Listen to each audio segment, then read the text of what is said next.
اللهم صل وليك الحجة بن الحسن صلواتك عليه وعلى آبائه في هذه الساعة وفي كل ساعة وليا وحافظا وقائدا وناصرا ودليلا وعينا حتى تسكنه أرضك طوعا وتمتعه فيها طويلا. اللهم يا مقلب القلوب والأبصار يا مدبر الليل والنهار يا محول الحول والأحوال حولها لنا إلى أحسن الحال. اللهم افعل بنا ما أنت أهله ولا تفعل بنا ما نحن أهله بجاه محمد وآله المعصومين. اپنے عبادات کی قبولیت کے لیے بآواز بلند صلوات.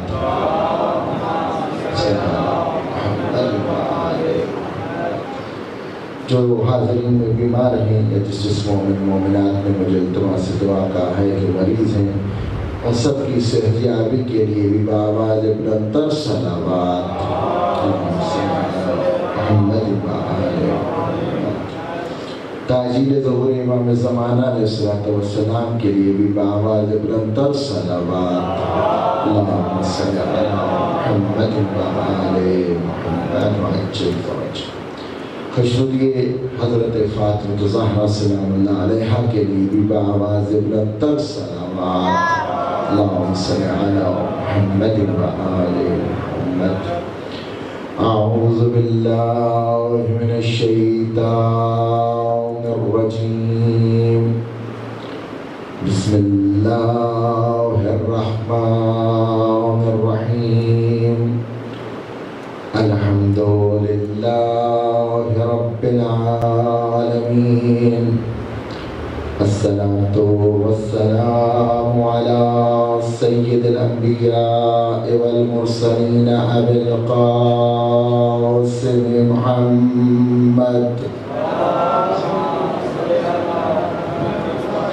وعلى آلہ الطیبین الطاہرین المعصومین الذين أذهب الله عنهم الرجس وطهرهم تطهيرا.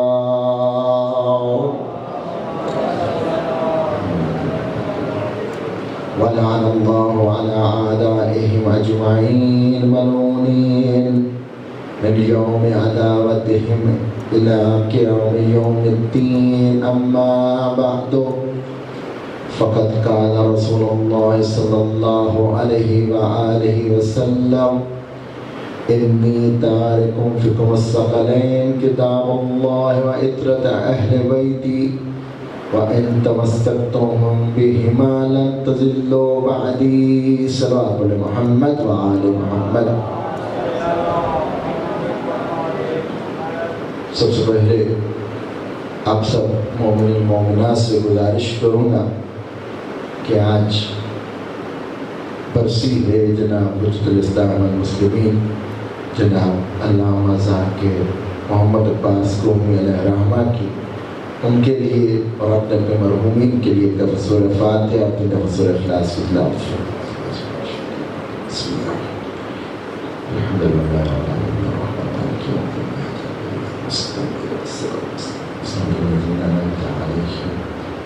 غير المغضوب عليهم ولا الضالين. بسم الله الرحمن الرحيم. قل هو الله احد الله الصمد لم يلد ولم يولد ولم يكن له كفوا احد. بسم الله الرحمن الرحيم. قل هو الله احد الله الصمد لم يلد ولم يولد ولم يكن له كفوا احد. بسم الله الرحمن الرحيم. قل هو الله احد الله الصمد لم يلد ولم يولد ولم يكن له كفوا احد.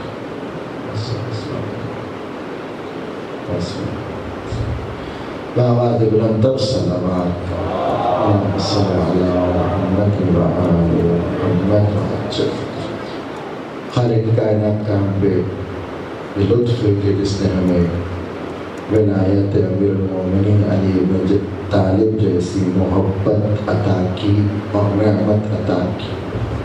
یہ ایسی نعمت ہے جو ہمیں بن مانگے ملی ہے، لیکن اب ضرورت اس بات کی ہے کہ ہم اس کی محافظت کریں، اس کی حفاظت کریں، اس کے جتنے بھی تقاضے ہیں ان کو پورا کرنے کی کوشش کریں. کیونکہ صرف اقرار کر لینا کافی نہیں ہے جب تک دل سے اس پہ عمل نہ کیا جائے، جب سے دل سے اس کو مانا نہ جائے، کیونکہ محب وہی ہوتا ہے جو محبوب کی ہر بات کو مانتا جی۔ تو ہمیں سب سے پہلے اگر محبت محمد والے محمد اللہ نے عطا کر دی ہے اور بن مانگے عطا کر دی ہے جی، تو ہمیں اس کی کیئر کرنی چاہیے، حفاظت کرنی چاہیے، ہمیں اس کے اندر اتنا گھل مل جانا چاہیے کہ ہمارا اٹھنا بیٹھنا اگر یا علی کرنے کے ساتھ ہے تو ہمیں ان علی علیہ السلام ہیں کیوں، اس بارے میں بھی تھوڑا سوچنا چاہیے کہ ہم تھوڑا سا پڑھ لیں، تھوڑا سا دیکھ لیں، تھوڑا سمجھ لیں کہ وہ امیر المومنین جن کے بارے میں رسول اللہ فرماتے ہیں اگر آسمان و زمین کی ساری مخلوق لکھنے لگ جائے، تمام درخت جو ہے وہ قلم بن جائے اور تمام پانی جو ہے وہ سیاہی بن جائے، اب سارے مل کے علی ابن ابی طالب کے فضائل لکھیں تو یہ سب ختم ہو جائے گا، فضائل علی ختم نہیں ہو۔ میں نے نعرے کے لیے جملہ کہا نہیں تھا اس لیے آپ نے مارا نہیں، ہاں اب ضرورت تو اس بات کی ہے کہ وہ فضائل جو کہا جاتا ہے اتنے ہیں، ہاں ہم نے تو وہی خیبر خندق ہی سنی جی، اب وہ بھی نہیں آتی ہے، پوچھ لو خیبر کیا ہے اس کا نہیں پتا، خندق کا پوچھ لو اس کا نہیں پتا، احد کا پتہ کر لو اس کا نہیں پتا، بدر کا پتہ کر لو۔ ہاں کچھ بچے یہاں ایسے بھی ہیں وہ کہیں مولانا صاحب یہ کن چیزوں کے نام لے رہے، حالات ایسے ہی ہیں۔ تو ہمیں جہاں پہ صرف آئمہ کے نام آتے ہیں تقاضۂ محبت یہ ہے کہ ہم ان کو سمجھیں، ان کو پڑھیں، اور پھر جب ہم اتنا زیادہ ان کے اندر انوالو ہو جائیں، ان کی تعلیمات کو سمجھنے لگ جائیں، ان کے فرامین کو اپنی زندگی پہ لاگو کریں تو پھر ہمیں ان کے ساتھ عشق ہوگا، پھر ہم کہہ سکیں گے ہاں ہم ان سے محبت کرتے ہیں۔ کل میں نے آپ کے سامنے کہا تھا اگر کامیاب ہونا چاہتے ہو، اگر نجات چاہتے ہو تو رسول اللہ گئے ہیں تو ایسے ہی نہیں قوم کے اللہ جو ہے تو خیر کے حوالے کر کے اسلام کو چلے گئے، بلکہ اللہ تعالیٰ کے حبیب نے جب دیکھا کہ ہاں میں ہی سردار ہوں اور مجھے اس وقت بھیجا ہے جب دنیا جو ہے اس دہانے پہ ہے کہ اب اللہ کا نام لینے والا کوئی نہیں ہے، تو اللہ تعالیٰ نے اپنے حبیب حضرت محمد مصطفیٰ صلی اللہ علیہ وآلہ وسلم کو بھیجا تاکہ جا کے وہ اس ڈوبتی ہوئی کشتی کو سہارا دے۔ اگر رسول خدا جا رہے ہیں تو انہوں نے بھی اس اسلام کو ایسے نہیں چھوڑ دیا، بلکہ ہاتھی بیان کی کہ میرے بعد دیکھو اگر گمراہ نہیں ہونے چاہتے تو میں تمہارے درمیان دو قدر چیزیں چھوڑے جا رہا ہوں، ایک اللہ کی کتاب ہے، ہاں اس کے ساتھ متمسک رہو، دوسری میری اہل بیت ہے اس کے ساتھ متمسک رہو، اور یہ گارنٹی دی کہ یہ اس وقت تک ایک دوسرے سے جدا نہیں ہو سکتے یہاں تک کہ وہ حوض کوثر جس کا وعدہ کیا گیا کہ رسول خدا ہمیں خود جام کوثر عطا کریں گے، وہاں یہ ان کے ساتھ جا کے مل نہ جا جی، تو یہ کبھی جدا نہیں ہوتے۔ ہاں تو ہم نے اپنی زندگی میں دیکھا تو ہم نے دیکھا نہ قرآن کا ہمیں پتہ ہے نہ اہل بیت کا ہمیں پتہ جی۔ قرآن اللہ کی وہ کتاب ہے جس کے بارے میں ہر فرقے والا یہ کہتا ہے کہ جب اس سے پوچھا جاتا ہے کہ یہ کتاب، کہا یہ اللہ کا وہ دستور ہے، یہ وہ اللہ تعالیٰ کی وہ بہترین کتاب ہے کہ میرا سب کچھ اس کتاب کے ساتھ ہے جی، میرا سب کچھ اس قرآن کے ساتھ ہے۔ یعنی کیا کہا جب پوچھا جائے، کہا تمہاری نماز کہاں سے، کہا قرآن سے، کہا تمہارا روزہ کہاں سے، کہا کتاب سے قرآن سے، کہا تمہارا حج، کہا قرآن سے، کہا تمہاری باقی اعمال سب قرآن سے، ہاں وضو کہاں سے کرو بھائی قرآن نے کہا ایسے کرو، حج کیسے قرآن نے بتایا، ہر چیز قرآن کے ساتھ کہتے ہیں اب وہ بڑے دعوے کے ساتھ یہ کہتا ہے کہ میری فکر ہر چیز قرآن کے ساتھ. اور آسان کرو بابا جی، اور آسان کرو. جو نماز ہاتھ کھول کے پڑھتا ہے وہ کہتا ہے میری نماز قرآن کے ساتھ. جو ہاتھ یہاں باندھتا ہے وہ کہتا ہے میری نماز قرآن کے ساتھ ہے. جو یہاں باندھتا ہے وہ کہتا ہے میری نماز قرآن کے ساتھ ہے. جو یہاں جہاں ہاتھ باندھ کے نماز پڑھتا ہے کہتا ہے میری نماز قرآن کے ساتھ ہے. جو ایسے وضو کرتا ہے وہ بھی کہتا ہے میرا وضو قرآن کے ساتھ ہے. جو ایسے کرتا ہے وہ بھی کہتا ہے میرا قرآن کے ساتھ ہے. جی، جو احرام کندھا ننگا کر کے باندھتا ہے وہ کہتا ہے میرا احرام قرآن کے ساتھ ہے. اور جو کندھا ڈھانپ کے چلتا ہے وہ کہتا ہے میرا احرام بھی قرآن کے ساتھ ہے. تو ہر چیز فقہ کی ہر چیز جب اس سے پوچھی جاتی ہے تو وہ دل اپنا سینہ چوڑا کر کے کہتا ہے کہ میرا ہر عمل کس کے ساتھ ہے؟ قرآن کے ساتھ ہے.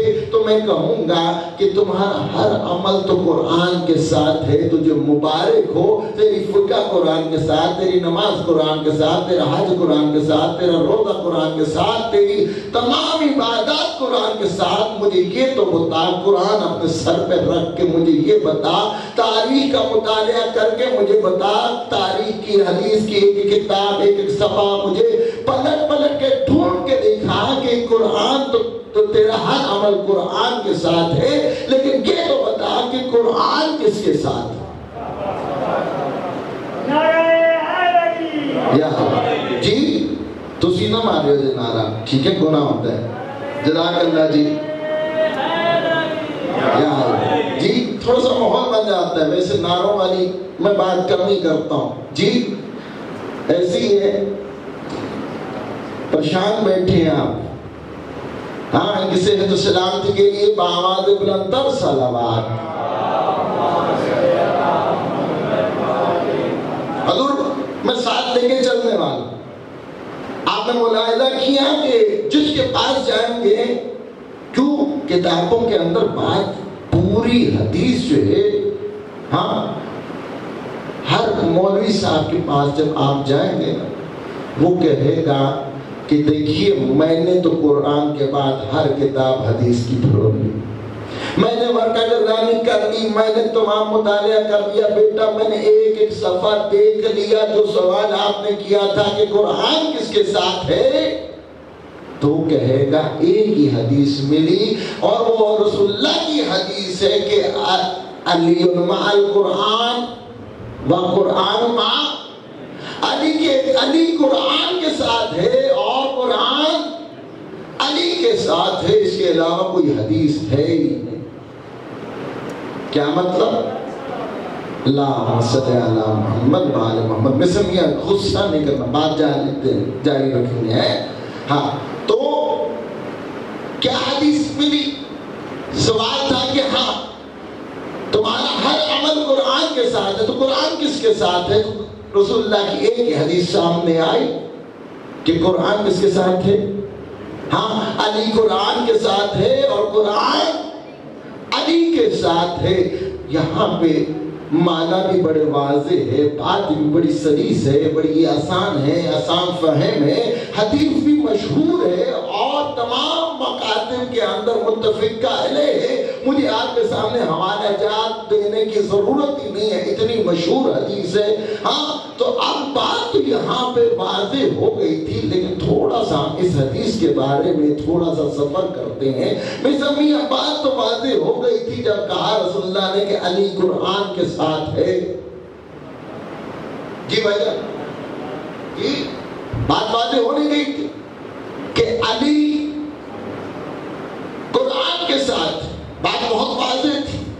لیکن آگے حدیث جاری رکھی رسول اللہ نے، قرآن مع علی، کہ قرآن علی کے ساتھ. بات بڑی واضح تھی.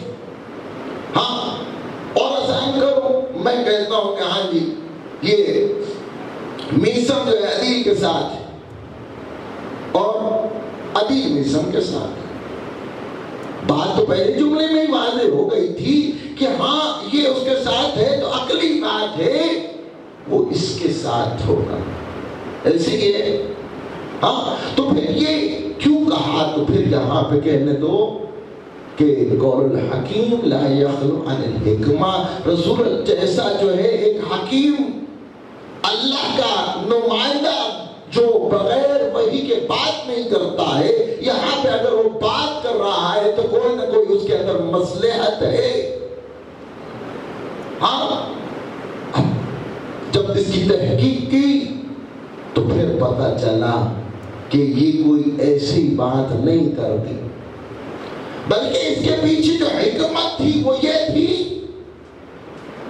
کہ قرآن جو ہے وہ ایسی کتاب ہے جو بغیر کسی مفسر کے سمجھ نہیں آتی، اور علی نے رسول اللہ سے ایسے علم حاصل کیا ہے جیسے پرندہ جو ہے اپنی ماں کی چونچ سے علم حاصل کرتا ہے، تو وہی بتا سکتا ہے جس نے قرآن کو سمجھا ہے۔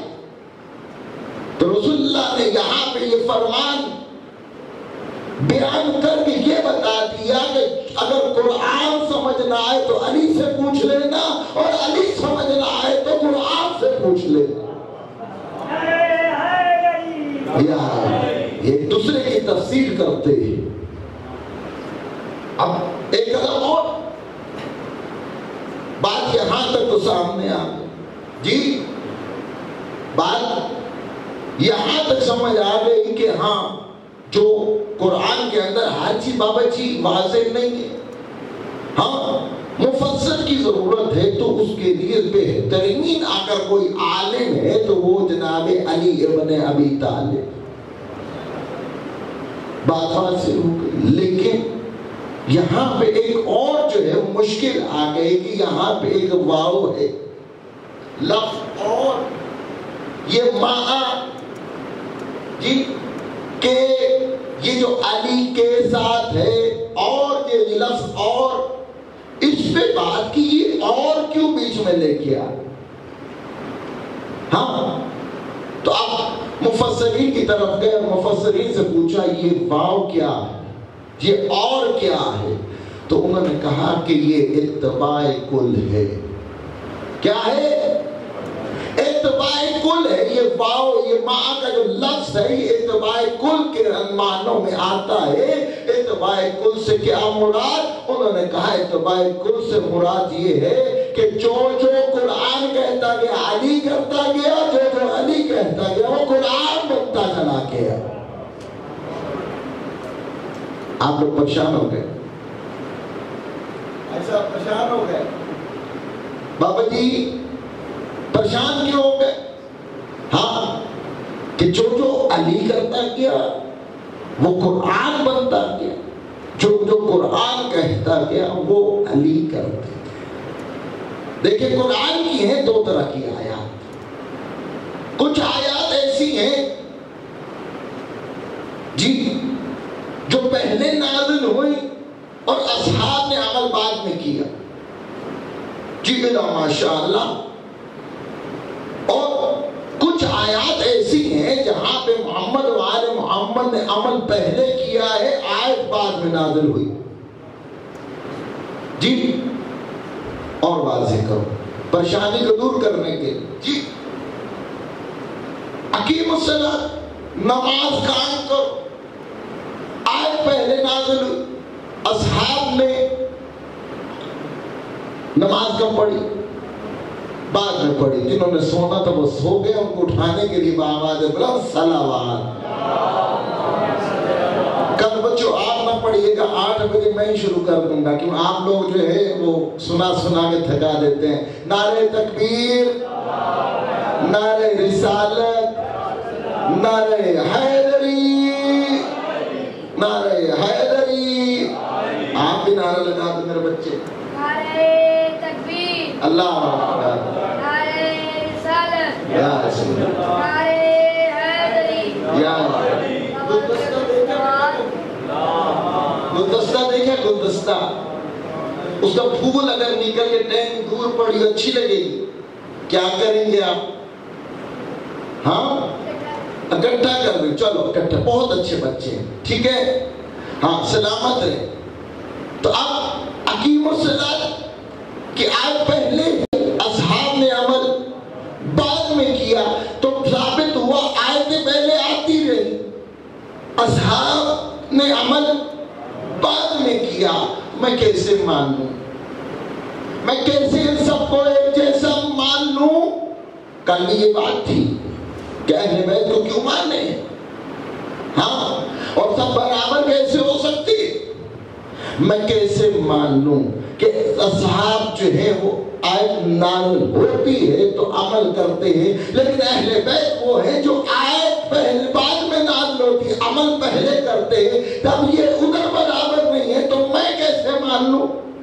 ہاں، مثال مولا امیر المومنین رسول اللہ کے بستر پہ پہلے سوئے، ہاں، وَمَن يَشْرِ ابْتَغَاءَ نَفْسَهُ مَرْضَاتِ اللَّهِ کی آیت بعد میں نازل ہوئی۔ کون سا بستر تھا؟ علی کون سا بستر تھا؟ رسول اللہ کا بستر تھا، نبی اللہ کا بستر تھا، حبیب خدا کا بستر تھا۔ بستر تو اتنا قیمتی تھا لیکن حالات عجیب تھے۔ کیسے حالات بابا جی کیسے تھے؟ ہاں، تلواروں کا سایہ تھا، ہاں، 40 جوان تلوار لے کے کھڑے تھے کہ رسول اللہ کو قتل کر دیں گے۔ ہاں، ارادہ ہو گیا، پلاننگ ہو گئی، سارا کچھ ہو گیا، انشاءاللہ مفصل کل بات ہوگی۔ ہاں، تلواروں کے سائے کے نیچے سونا، اور رسول اللہ نے بھی کمال کر دیا، یا علی آئیے، جی رسول اللہ، کہا آج بستر پہ سو جاؤ، کہا یا رسول اللہ میں سو جاؤں، کہا آج سونا پڑے گا، کہا مولا میں تو کبھی سویا نہیں، میں تو کبھی سویا نہیں، میں تو راتوں میں عبادت کرتا ہوں، ہزار رکعت نماز پڑھتا ہوں۔ تو رسول اللہ نے شاید کہا یہ اپنی بات ہے، ہاں، کہ آج تیری نیند جو ہے تیری نماز سے بہتر ہے، ہاں، تیرا سونا نماز سے، وجہ آج تمہارے سونے سے میری جان بچتی ہے، یا رسول اللہ حکم کیجئے، یا علی آج تم نے میرے بستر پہ سونا۔ اچھا، مولا علی سے پوچھا گیا تھا، یا علی آپ کبھی سوئے بھی ہیں؟ جی، پوچھا کیا گیا تھا؟ آپ کبھی سوئے بھی ہیں؟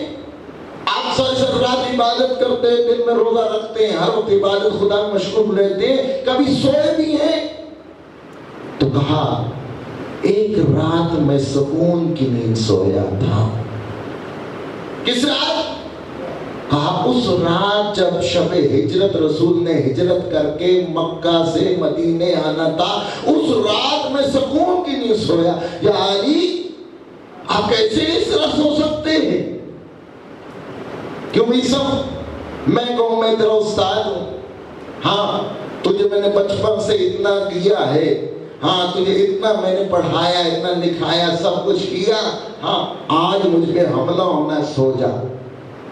میں نے کہنا عیسیٰ گھر ایسی ہے نا، ایسی ہے نا کہ یقین کون کہہ رہا؟ اللہ نے ان کی پلاننگ کو ناکام بنا کے رسول اللہ کو اطلاع دی کہ اے میرے حبیب آج رات تجھے خلاف سازش ہوئی ہے، آج رات تجھے قتل کرنے کے لیے حملہ ہوگا۔ انہوں نے اپنی پلاننگ کی، اللہ نے اپنی پلاننگ کی، اپنے حبیب کو بھیج رہا ہے۔ موت کا سایہ، مولا علی موت کے سائے میں آپ کیسے سو گئے؟ کہا مجھے اس کا پتہ نہیں سو کیسے گیا، میں اس لیے اس رات سکون کی نیند سویا تھا کیونکہ میں نے اپنے آقا مولا رسول اللہ کی زبان سے الفاظ سنے تھے، اے علی تم مدینہ میں مکہ میں رہنا، میں مدینہ کے باہر تیرا انتظار کروں گا۔ جب تک علی زندہ تھا اسے یہ پتہ نہیں تھا کہ علی کی آنکھ کل صبح کھلے گی کہ نہیں کھلے گی، اس لیے میں نے کبھی آنکھ بند ہی نہیں کی۔ اب اس رات مجھے یقین تھا کہ میرے حبیب خدا کے زبان سے نکلا ہوا لفظ ہے کہ اے علی میں تیرا استقبال کروں گا، تو مجھے علی کو یقین تھا جب تک مدینہ کے باہر پہنچ نہ جاؤ موت نہیں آ سکتی. یا یقین تھا. عزیزان گرامی یہ مولا علی علیہ السلام بستر پہ سو کہا. اب یہاں بھی یہ نہیں کہا, اور یہ میں نے کل عرض کیا تھا یہ وہ مشق تھی جو پہلی دفعہ مولا علی نہیں سونے لگے تھے. یہ جناب ابو طالب بچپن سے کرتے آ رہے تھے. کیا کرتے تھے؟ اپنے بیٹے جعفر کی جگہ رسول خدا کو سنا دیتے, جعفر ادھر سو. عبداللہ کی جگہ پہ رسول اللہ کو سنا دیتے, رسول اللہ کو اٹھا کے ادھر مولا علی کے بستر پہ, کبھی مولا علی کو رسول خدا کے بستر پہ. تو یہ وہ پریکٹس تھی جو علی کے لیے نئی نہ تھی. ہاں یا رسول اللہ آپ جا رہے ہیں, ہاتھ پر تلوار جو ہے وہ لہرائی جا رہی ہے, باہر محاصرہ ہو چکا ہے, بس اتنا بتا دیجئے اگر میں آپ کے بستر پہ سو جاؤں تو آپ کی جان بچ جائے گی. تو کہا ہاں علی آج تو سوئے گا تو میری جان بچتی. تو مولا علی نے یہاں ایک عجیب دیکھیں ایک کردار ہمیں حضرت اسماعیل میں دکھائی دیتا. کون سا؟ جب حضرت ابراہیم نے کہا اے میرے فرزند میں نے دیکھا کہ میں تجھے ذبح کر رہا. جی کیا کر رہا ہوں؟ جانتے ہیں اس میں اللہ کے نبی ہیں, آج تک جتنی یہ قربانی آپ کرتے ہیں انہی کی سنت ہے. ہاں خواب میں دیکھا تھا کہ میں اپنے بیٹے کو ذبح کر رہا. اللہ کا حکم سمجھا, اپنے بیٹے اسماعیل سے کہا اے میرے بیٹے کہ میں نے خواب میں دیکھا ہے کہ میں تجھے ذبح کر رہا. ہاں تو حضرت اسماعیل نے کیا جواب دیا تھا؟ یا ابتا افعل ما تؤمر. کہتا ہوں اے میرے بابا جیسا تجھے حکم ملا ہے ویسا تو کر, انشاءاللہ تم مجھے صابرین میں سے پائے گا. صبر کہاں کیا جاتا ہے؟ مصیبت پہ صبر کیا جاتا ہے, اور شکر نعمت میں کیا جاتا ہے. تو فرق آ گیا. جناب امیر المومنین نے بستر پہ سونا مصیبت نہیں سمجھی بلکہ اللہ کی رحمت سمجھی ہے کہ میں علی اس قابل ہو گیا, میں اس قابل ہو گیا کہ رسول اللہ کے کام آ جاؤں. اے اللہ تیرا شکر ہے. عزیزان گرامی مولا رسول اللہ اور جو مکر کفار نے کیا تھا اس میں وہ ناکام رہے, اور جناب امیر المومنین بستر رسول پہ سو کے, اور جب سونے کا کہا تو کہا ایسے نہیں سونا جیسے تو سوتا ہے. ہاں پھر کہا ایسے سونا ہے جیسے میں رسول اللہ سوتا. کیسے؟ کہا مطمئن ہو کے سونا ہے. دیکھ چہرے کو ڈھانپ کے نہیں رکھنا, کیوں جیسا میرے چہرے سے نور نکلتا ہے تیرے سے بھی ویسا نکلتا. ہاں کروٹ نہیں بدلنی. ایسا کفار گمان نہ کریں کہ ہاں محمد کو پتہ چل گیا کہ مجھ پہ حملہ ہونا ہے اور محمد پریشان ہے. علی مطمئن ہو کے سونا. ہاں رسول اللہ کے حکم سے چلے گئے, مولا امیر المومنین بستر پہ سو گئے. ہاں جیسے ہی نماز فجر کا وقت ہوا, گھروں کے اندر خواتین آرام کر رہی تھیں, انہوں نے حملہ کیا. جیسے ہی دروازہ رسول کے اندر گئے, بستر رسول کے پاس پہنچے, جیسے ہی لحاف کو اتارا, سامنے کیا دیکھا کہ جناب امیر المومنین جو ہے وہ مطمئن ہو کے سو رہے ہیں. تو پوچھ کے کہتے یا علی انتا, یا علی آپ. اب یہاں پہ پریشان ہو گئے کہ ہم تو رسول اللہ کا پہرا دیتے رہ گئے, یہاں پہ تو علی سو رہا ہے. اب یہاں پہ ایک ایک عجیب مسئلہ پوچھ لیا، آئینہ محمد، کہ اے علی محمد کہاں گئے؟ اب یہاں پہ کب گئے رسول اللہ؟ ابھی تھوڑی دیر پہلے، ہاں پیچھے پہنچے بھی ہے، پہنچے نے غار ثور پہ اوپر تک پہنچے تھے، پہنچ گئے تھے نا۔ ہاں تو اگر علی بتاتے ہیں تو یہاں پہ مشکلیں دو ہیں کہ اگر علی سچ بتاتے ہیں تو امامت کو خطرہ ہے، اور اگر سچ بولتے ہیں، ہاں یہاں اگر سچ بولتے ہیں تو رسالت کو خطرہ، فوراً سے جائیں گے پیچھے جا کے حملہ کریں گے، رسول اللہ کو نقصان پہنچائیں گے، اور اگر جھوٹ بول دیتے تو امامت کو خطرہ۔ کیا بہترین جواب دیا، مسم پکار کے کہتے ہیں کفار تم لوگ میرے حوالے کر کے گئے تو جو مجھ سے پوچھ رہے محمد کہاں ہے؟ کہا محمد تو چلے گئے۔ اب خدا کریم کے رحمت کرے جناب علامہ محمد عباس قومی صاحب کو، وہ ایک تخیل پیش کرتے تھے کہ جب کفار اپنی تلواریں نیاموں میں ڈال کے واپس آ رہے تھے تو ابو جہل نے پوچھ لیا کہاں سے آ رہے ہو؟ کہا محمد کو قتل کرنے کے لیے گئے تھے، تو کہا محمد قتل ہو گئے؟ کہا نہیں۔ کہا کیا بنا؟ کہا محمد کے بستر پہ علی سو رہے تھے۔ تو انہوں نے کہا پھر تم کیسے بچ کے واپس آ گئے؟ علی تھے، میرے خیال میں سو رہے ہیں تو وقت اتنا زیادہ ہو گیا کہ میں مزید جو ہے توضیح نہیں کر سکتا، کل یہیں سے بات شروع کریں گے۔ کربلا 10 محرم کو ختم نہیں ہوئی، کربلا 10 محرم کو شروع ہوئی۔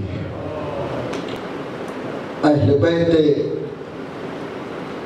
پیغمبر کے اوپر مظالم 10 محرم 61 ہجری کو ختم نہیں ہوئے تھے بلکہ شروع ہوئے۔ وہ بیویاں جن کو کبھی مسلمانوں نے چادر کے اندر نہیں دیکھا تھا، بے مکنا چادر دیکھ بھی رہے ہیں، باغی باغی کے نعرے بھی لگا رہے ہیں، ہر طرف یہی آؤ پکار ہے، قیدی آ گئے، باغی آ گئے۔ 11 محرم وہ دن ہے کہ جان بوجھ کے عصمت و طہارت کو لاش امام کے پاس سے جان بوجھ کے گزارا گیا۔ رات کو حالات و واقعات ایسے تھے کہ بی بی مقتل کے اندر نہیں آ سکتے، لیکن جیسے ہی صبح ہوئی تو تمام مسورات کے ہاتھوں کو باندھا گیا اور ان کو قیدی بنا کے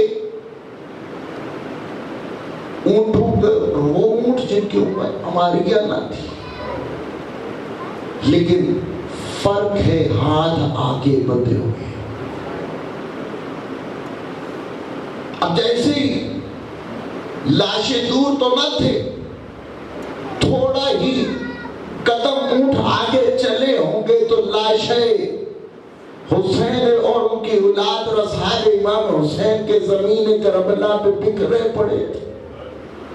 ہاں تو اب بی بی نے ایک منظر دیکھا ہے۔ ایک وہ منظر کیسا تھا کہ سجاد جیسی آگے بڑھ رہا تھا نا، تو سجاد کو دیکھا کہ سجاد کے اوپر موت کی زردی چھائی ہوئی ہے۔ اب جیسے ہی دیکھا کہ سجاد کی جو موت کی زردی ہے وہ پھیلتی چلی جا رہی ہے، تو اب زینب نے اپنے آپ کو اونٹ کے اوپر نہ رکھا تھا بلکہ بڑے ہاتھوں سے اونٹ سے ایسے زمین پہ آئی جیسے عباس بن بادو کے گھوڑے سے زمین پہ نیچے گرا۔ اماں یہ کیسے؟ اماں آپ نے یہ کیا کیا؟ آپ نے اپنے آپ کو اونٹ سے زمین پہ کیوں گرا لیا؟ کہا سجاد اگر میں ایسے نہ کرتی تو میں اپنا وعدہ وفا نہ کر سکتی۔ اماں کیسا وعدہ؟ کہا تیرے بھیا سے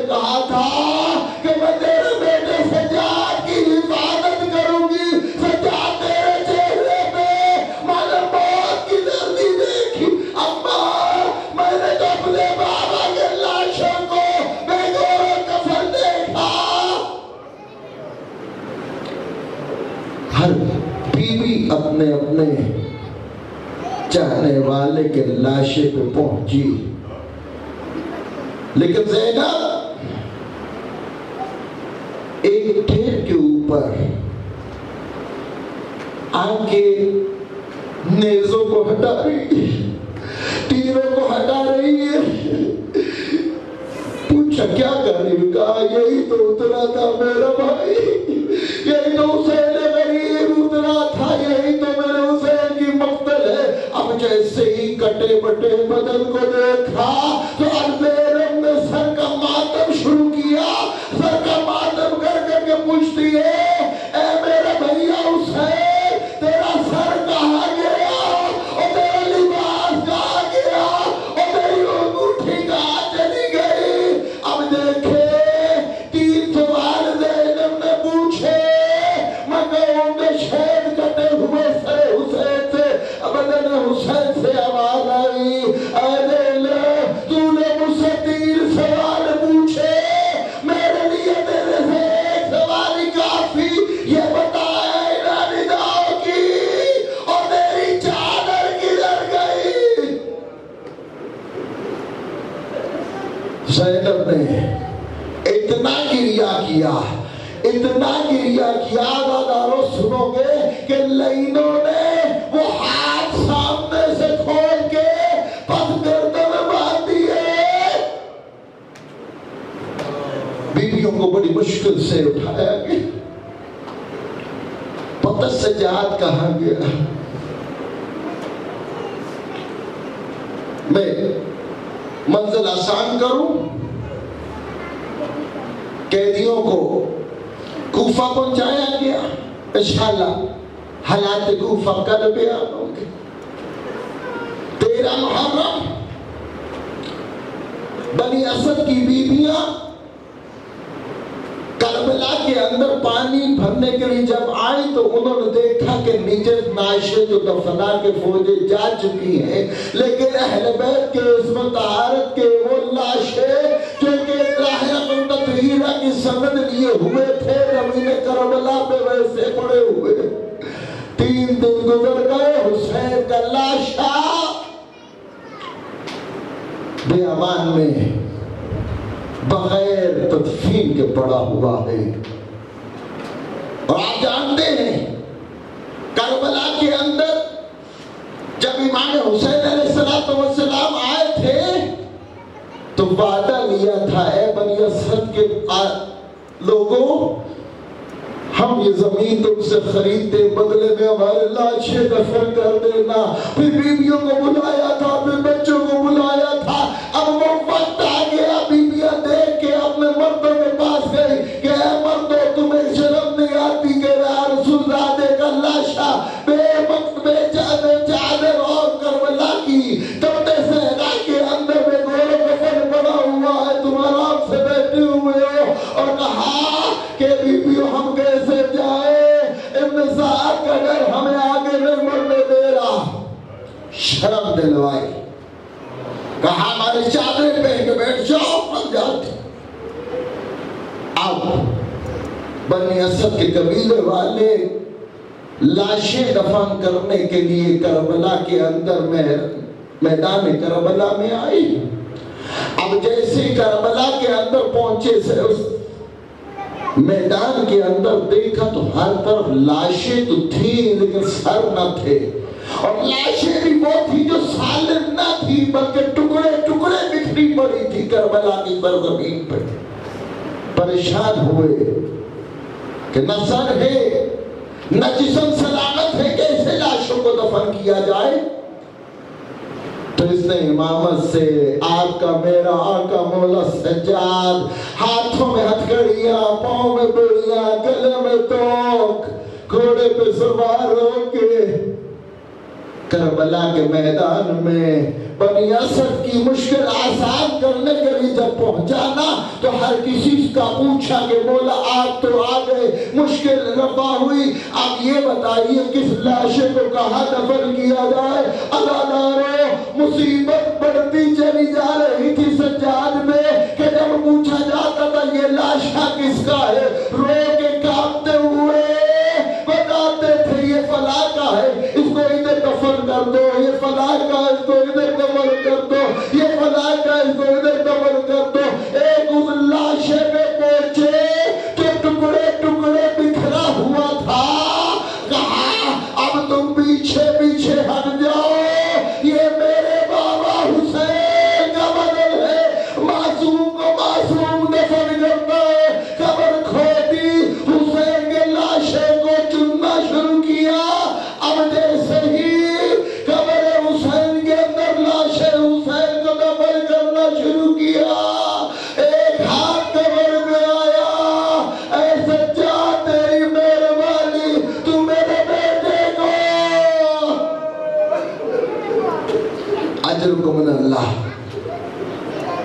لاشیں دفن ہو رہے کہ بنی اسد والے کہتے ایک لاش شان ہے گلالے بھی پڑا ہوا ہے، لیکن اس حالت میں ہے کہ اس کے جسم کے حصے پورے نہیں بلکہ جگہ جگہ سے۔ روایات میں ہے کہ عباس کا لاشا جو ہے وہ لعینوں نے اتنے اطمینان کے ساتھ پامال کیا تھا کہ عباس کا لاشا اتنا پامال ہوا۔ آج بھی جا کے دیکھ لو، عباس کی جو اصل قبر ہے وہ 4 سال کے بچے سے زیادہ نہیں ہے۔ سجاد جیسے ہی عباس کے لاشے میں پہنچے، عباس کی وفات دیکھ کے رو رو کے کہتے اے چچا تیری عظمت کو صلاح، میں کہوں گا عباس نے مر کے بھی سکینہ سے وفا کی۔ اور سکینہ، میں اتنا طول قامت تھا کہ میرے گھوڑے پہ بیٹھتے ہوئے زمین پہ پاؤں خط کھینچتے تھے، لیکن جب میں مرا تو میرا جسم صرف اتنا ہی سجاد کو ملے گا کہ جتنی تو سکینہ ہے۔ سجاد نے قبر کھودی، بنی اسد والے سے کہا ہے بنی اسد والے ذرا پیچھے پیچھے ہٹ جاؤ، میں جب لے چچا کی قبر میں چچا کے پاس تھوڑا وقت بتانا چاہتا ہوں۔ بنی اسد والے کافی دیر تک انتظار کرتے رہے۔ اب جیسے ہی سجاد کو چچا کی قبر میں داخل ہوئے، کافی دیر ہو گئی، تو بنی اسد والے پریشان ہو کے قبر عباس کے پاس آئے۔ کیا دیکھا؟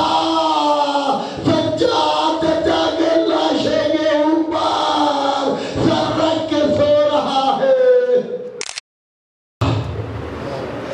خدا کوئی غم نہ دے سوائے غم شبیر کے۔ پروردگار آپ کو کربلا لے کے جائے، پروردگار آپ سب کو دار امام حسین بنائے۔ اللہ تعالیٰ علی اصغر کے صدقے میں ہر مومن جو بے اولاد مرینہ پروردگار عطا کرے۔ اداکاروں، کربلا میں جب ظاہر جاتے ہیں، جا کے دیکھتے ہیں تو پوچھتے ہیں یہ کس کی قبر ہے؟ تو بتانے والے بتاتے ہیں یہ حبیب ابن مظاہر کی قبر ہے، بتانے والے بتاتے ہیں یہ عباس ابن علی کی قبر ہے، بتانے والے بتاتے ہیں کہ یہ گنج شہداء ہے، بتانے والے بتاتے ہیں کہ یہ حسین ابن علی علی اکبر کی قبر ہے۔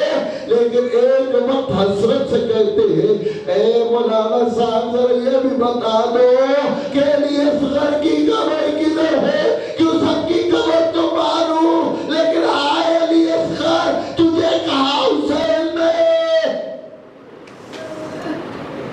جب قبریں بن رہی تھی نا، اجرکم من اللہ، جب قبریں بن رہی تھیں تو ایک ایسا بھی وقت آیا سجاد پہ کہ سجاد پہ قیامت ٹوٹ پڑی کہ جب حسین کے لاشے کو دفنا کے باہر آ رہے تھے تو اب بنی اسد کے اصحاب جو ہے وہ آگے بڑھے اور کہا مولا و آقا یہ چھوٹا سا ایک ٹکڑا ہمیں ملا ہے، نہ سر ہے نہ پاؤں ہے نہ کوئی جسم کا باقی حصہ ہے، ذرا یہ بھی بتا دو کس لاش کے ساتھ بنا لے۔ سجاد اپنا سر پیٹ کے کہتے یہ ٹکڑا او میرا بھائی علی اصغر ہے، کربلا کے اندر سجاد گھوڑوں کے سونوں کے ساتھ ایسا پامال ہوا کہ کربلا کی خاک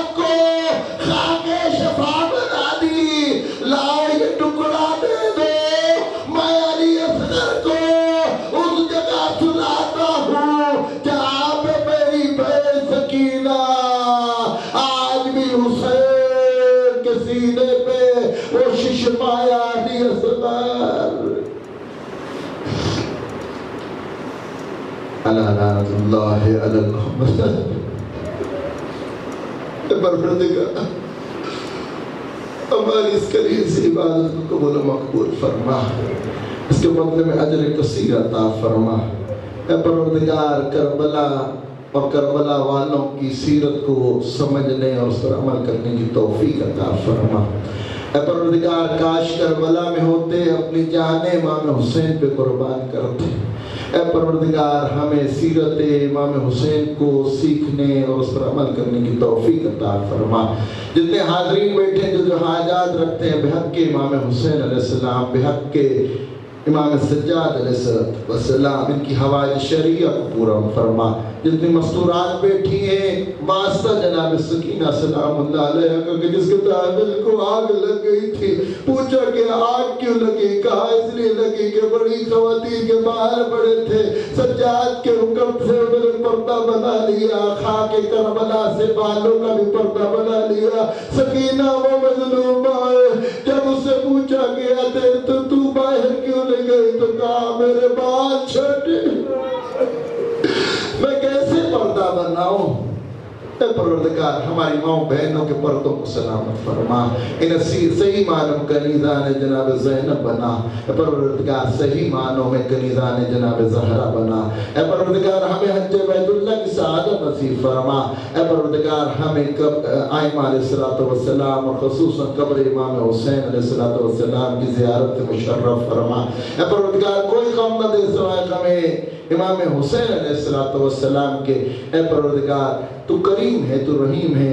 اے پروردگار ہم گناہ گار ہیں، ہمارے کبیرہ صغیرہ گناہوں کو معاف فرما، ہمارے مرحومین کے کبیرہ صغیرہ گناہوں کو معاف فرما۔ اے پروردگار ان کے درجات کو بلند فرما۔ اے پروردگار ہمارا خاتمہ بالخیر، خاتمہ بالایمان فرما۔ اے پروردگار اس دنیا سے ہمیں جب اٹھانا تو ہمیں با ایمان اٹھانا۔ اے پروردگار یا علی کرتے اس دنیا سے جائیں، یا حسین کرتے اس دنیا سے جائیں۔ اے پروردگار دامن اہل بیت جائے، مرتے دم تک جو ہے، مرنے کے بعد بھی اہل بیت کا دامن ہم سے نہ چھوٹنے پائے۔ اے پروردگار امام زمانہ کو پرسہ پیش کرتے ہیں، اے پروردگار امام زمانہ کو ہم سے راضی و خوشنود فرما۔ اے پروردگار امام زمانہ کے ظہور میں تعجیل عطا فرما۔ اے پروردگار ہمیں ایسا بنا دے جیسے امام زمانہ ہمیں دیکھنا چاہتے ہیں۔ اے پروردگار امام زمانہ قدموں میں شہادت کی موت نصیب فرما۔ اے پروردگار ہمیں ایسا بنا دے جیسے امام زمانہ ہمیں دیکھنا چاہتے ہیں، ہمارے گھروں کو ایسا بنا دے جیسے امام زمانہ دیکھنا چاہتے ہیں۔ اے پروردگار قیامت والے دن شفاعت محمد وآل محمد خصوص شفاعت جناب زہرا نصیب فرما۔ ربنا تقبل منا انک انت السمیع العلیم بحق محمد ما اطرت الطاہرین محسن